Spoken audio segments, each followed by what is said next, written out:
On pensait ces images être un douloureux souvenir.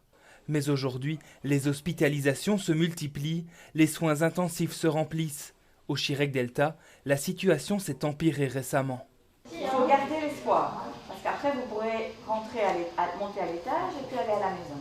Depuis 15 jours, ça s'est vraiment augmenté. Pour l'instant, on doit, nous, avoir la moitié de nos lits réservés pour des Covid. Et nous sommes à 50% d'occupation, donc dans la phase 1B.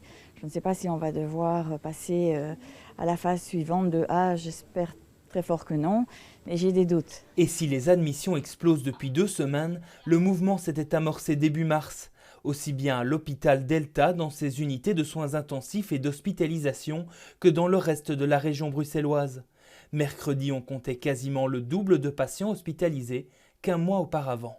On n'a plus atteint ces chiffres-là depuis décembre. Et on a l'impression qu'on est sur une pente exponentielle pour le moment. Dans ces chambres aussi, des patients bien plus jeunes qu'auparavant. On est entre 30 et 50 ans, plus ou moins. Bon, il y a toujours des personnes plus âgées, mais les patients sont plus jeunes. Et c'est des patients avec des comorbidités, comme on dit ? Oui, mais pas que. Oui, mais ils ont des comorbidités souvent quand même.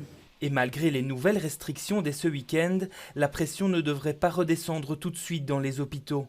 On prend des mesures aujourd'hui, on sentira la différence dans 3 semaines. On ne va pas se sentir aujourd'hui ou demain. Pour l'instant, il y a l'amorce d'une 3e vague.